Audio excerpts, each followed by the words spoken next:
আর তোমাদের পিতা মাতার সাথে সদ্ব্যবহার করবা, পিতা মাতার হক আদায় করবা, পিতা মাতার সেবা প্রয়োজন হলে সেবা করবা, যত্ন করবা। আমার হুকুম না মানলে যেমন নাজাত পাওয়া যাবে না, পিতা মাতার হক যদি তুমি আদায় না করো তুমি নাজাত পাবে না, মুক্তি পাবে না। আল্লাহর হুকুম না মানলে যেমন আল্লাহ আমাদেরকে পাকড়াও করবেন, আল্লাহ আমাদেরকে শাস্তি দিবেন। পিতা মাতার হক যদি আমি আদায় না করি আল্লাহ তাআলা আমাদেরকে আযাব দিবেন, শাস্তি দিবেন। চিল্লা বলেন ঠিক নেই? কারণ দুনিয়াতে আমরা আসলাম পিতা মাতার উসিলাই তো দুনিয়াতে আসলাম। হাজার কোটি নিয়ামত ভোগ করতেছেন, আল্লাহর দেওয়া পানি, আল্লাহর দেওয়া সূর্যের আলো, আল্লাহর দেওয়া চন্দ্রের আলো, আল্লাহর দেওয়া অসংখ্য অগণিত নিয়ামতগুলি আপনি ভোগ করতেছেন একমাত্র কার উসিলাই? কাদের উসিলাই? পিতা মাতার উসিলাই। পিতা মাতার উসিলাই আপনি দুনিয়াতে আসলেন, হাজারো কোটি লাখো নিয়ামতগুলি আল্লাহ তাআলার নিয়ামতগুলি ভোগ করতেছেন।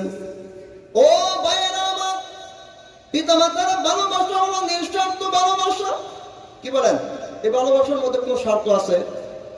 পিতা মাতার ভালোবাসা হলো নিঃস্বার্থ ভালোবাসা, এই ভালোবাসার মধ্যে স্বার্থ নাই। ভাই ভাইকে ভালোবাসা হয়, ভাই ভাইকে ভালোবাসা, স্বার্থ আছে। জমিন নিয়ে ভাই ভাইয়ের সাথে দ্বন্দ্ব হয়, আছে না নাই? নিজের আপন ভাইকে ভাই হত্যা করে ফেলে, নিজের আপন বোনকে সম্পদ থেকে বঞ্চিত করে। মনে রাখবেন, বান্দার হক যদি আপনি নষ্ট করেন, যতক্ষণ পর্যন্ত বান্দা মাফ না করবেন ততক্ষণ পর্যন্ত আল্লাহ তাআলা মাফ করবেন না। তাহলে এটাই বুঝতে পারলাম, পৃথিবীতে পিতা মাতা ছাড়া যারা আছে সকলের ভালোবাসার মধ্যে স্বার্থ আছে না নাই? বলেন, স্বার্থ আছে। কিন্তু পিতা মাতার ভালোবাসার মধ্যে কোনো স্বার্থ নাই। পিতা মাতা সন্তানকে ভালোবাসে, নিঃস্বার্থ ভাবে ভালোবাসে। ও মুসলমান ভাইয়েরা আমার, আমরা যখন ছোট ছিলাম, আমার বাবা যখন মসজিদ থেকে কোনো ধরনের খাবার আনতো, কোন তোবারক হাতের মধ্যে আসতো, সন্তানকে হাতে দিয়ে বলতো, সন্তান আমি মসজিদ থেকে তোবারকটা তোমার জন্য নিয়ে আসলাম, তুমি তোবারকটা খাও। সন্তান বলে, বাবা এই তোবারক কি তোমার খাবার দরকার? তুমি কি খাবা না? তুমি কি তোবারকটা খাবা না? বাবা বলে, সন্তান তুমি খাইলেই বাবার খাওয়া হয়ে যাবে। এমন কথা বাবারা বলে কি বলে না? বলে বলে না, বাবা তুমি খাইলে আমার খাওয়া হয়ে যাবে। এই সন্তান যখন বড় হয় বাবার খবর নাই না, এমন সন্তান আমাদের গ্রামের মধ্যে আছে না নাই? একজন ব্যক্তি তার সন্তানকে নিয়ে আমার নবীর কাছে হাজির। নবীকে বলেন, ইয়া রাসূলুল্লাহ, ইয়া হাবিবাল্লাহ, আমি বৃদ্ধ হয়ে গেছি, আমি বুড়া হয়ে গেছি, আমার সন্তান এখন টকবকে যুবক, শরীরের মধ্যে শক্তি আছে, সে তার নিজের শক্তি দিয়ে ইনকাম করেন, কামাই করেন, কিন্তু আমি বাবা আমার খবর নেই না, আমার সেবা যত্ন করে না, আমার হক আদায় করে না, আমার জামা কাপড় কিনে দেয় না, আমার খাবারের ব্যবস্থা করা যায় না। আল্লাহর নবী বলে, সন্তান তোমার বাবা যে অভিযোগ করেছে সত্য। বাবা ডাক দিয়া বলে, ইয়া রাসূলুল্লাহ, এই সন্তান যখন ছোট ছিল আমার নিজের হাত দিয়ে আমার সন্তানকে গোসল করাইছি, আমার নিজের হাত দিয়ে আমি সন্তানকে খাবার খাওয়াইছি, নিজের কাটটা বাহন বানাইয়া সন্তানকে বিভিন্ন জায়গায় আমি ঘুরাইছি। এই হাতগুলি তখন শক্তিশালী ছিল না, আমি খাওয়াইয়া লালন পালন করাইয়া এই পর্যন্ত নিয়ে আসলাম। ইয়া রাসূলুল্লাহ, এই সন্তান এখন আমার কোনো খবর নাই না। আল্লাহর নবী সাল্লাল্লাহু আলাইহি ওয়াসাল্লাম সন্তানের পিঠের মধ্যে হাতটা বুলাইয়া দিলেন, সন্তান এই বাবার কারণে তুমি এই পর্যন্ত চলে আসলা। আজকে আমাদের বাবা মা যদি সেবা যত্ন না করতো এই পর্যন্ত কেউ আসতে পারতাম না। বাবা মার সেবা যত্ন আদর আমাকে আপনাকে এই পর্যন্ত নিয়ে আসছেন, চিল্লায় বলেন ঠিক নেই? আল্লাহ নবী বলেন রিদওয়ান রাব্বি ফি রিদওয়াল ওয়ালিদি ওয়া সাখাতুর রাব্বি ফি সাখাতুল ওয়ালিদি। বাবা খুশি, আল্লাহ খুশি। বাবা নারাজ, আল্লাহ তাআলা নারাজ।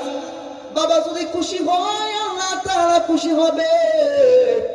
বাবা যদি নারাজ হয়, আল্লাহ তাআলা তোমার উপর নারাজ হবেন।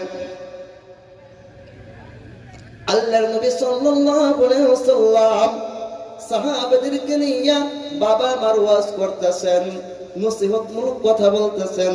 আল্লাহর নবী বলেন, ও আমার সাহাবায়ে কেরাম, যাদের মা যাদের বাবা ঘরের মধ্যে আছে, আজকে যাইয়া পিতা মাতাকে সালাম দিবা। আজকে যাইয়া পিতা মাতাকে সালাম দিবা।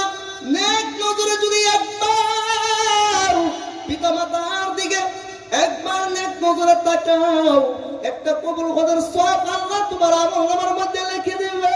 সুবহানাল্লাহ, তোমার আমলনামার মধ্যে আল্লাহ লিখে দিবে। আল্লাহর নবী তাকায় দেখেন সাহাবীদের চোখে পানি।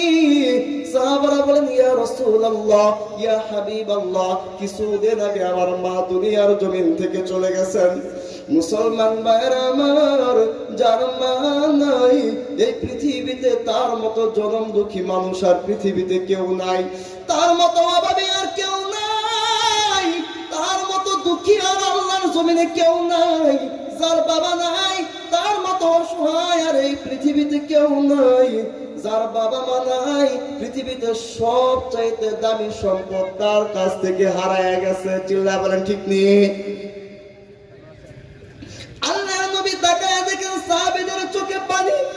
সাহাবারা বলেন, ইয়া রাসূলুল্লাহ, এই ওয়াজটা যদি এক মাস আগে করতেন, আমাদের পিতামাতা যারা দুনিয়াতে ছিল তাদেরকে আমরা সালাম করতাম, তাদের দিকে আমরা নেক নজর একবার তাকাইতাম, সব সময় তাকাইতাম, সর্বক্ষণ তাকাইতাম। আল্লাহর নবী ডাক দিয়ে বলে, ও আমার সাহাবায়ে কেরাম, তোমরা তো সকলেই জানো আমার মা নাই, বাবা নাই। এই দুনিয়াতে আসার আগে আমার বাবা দুনিয়ার জমিন থেকে চলে গেছেন। কি বলেন? আল্লাহ রাসূল সাল্লাল্লাহু আলাইহি ওয়াসাল্লাম দুনিয়াতে আসার আগে ওনার বাবা দুনিয়ার জমিন থেকে চলে গেছেন। 6 বছর বয়সে নিজের মাকেও হারাইছেন। বাবাও নাই, মাও নাই। আজকে যাদের মা নাই, বাবা নাই, তার মতো দুঃখী আর আল্লাহর জমিনে কেউ নাই। আল জান্নাতু তাহতা কদামিল উম্মাহাতি। নবী আমার বলেন, মায়ের পায়ের নিচে সন্তানের জান্নাত। কারণ মা যে কষ্ট করছে, এই কষ্ট মা ছাড়া পৃথিবীতে কেউ করবে না। 10টা মাস 9টা মাস গর্ভে ধারণ করছেন। সন্তান যখন গর্ভে আসছে, যখন সন্তান নাড়াচড়া বন্ধ করে দেয়, ডাক্তারের কাছে দৌড়ায়, আমার সন্তান মরে না কেন? কি বলেন? ঠিক না? 9টা মাস মা গর্ভে ধারণ করেছেন। যখন ক্ষুধা লাগছে, খেতে বসছে, সন্তান এমন জোরে একটা পেটের মধ্যে লাথি মারছে, মা খেতে পারে নাই, কারো কাছে বলতেও পারে না। সারা রাত ঘুমানোর শেষ রাত্রে যখন সন্তান পেটের মধ্যে এমন জোরে কলিজার মধ্যে লাথি মারছে, হঠাৎ করে মার ঘুম ভেঙে গেছে। 10টা মাস আপনাকে আমাকে মা পেটের মধ্যে বুঝা পাইছেন। যখন আমরা দুনিয়ার জমিনে পদার্পণ করছি, প্রসব বেদনা, এটা কি পরিমাণ কষ্ট আর যন্ত্রণা মা ছাড়া পৃথিবীতে কেউ বুঝবে না। চিল্লা বলেন ঠিক কিনা? মা ছাড়া কেউ বুঝবে না। যখন আপনাকে একটা বার মা চেহারাটা দেখে 9টা মাসের কষ্ট ভুলে যায়, প্রসব বেদনার কষ্ট ভুলে যায়। কথা বলেন ঠিক কিনা?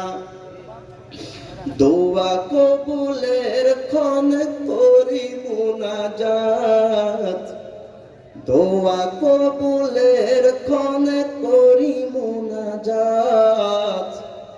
আমার মাকে প্রভু দাও জান্নাত, আমার মা জননীকে দাও গুনাজাত। দোয়া কবুলের ক্ষণে করি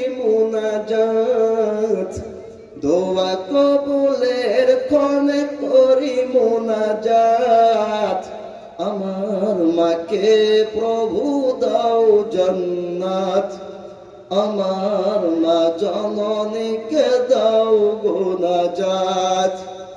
মাসের সেরা মাস এলে রমজান, মাসের সেরা মাস এলে রমজান।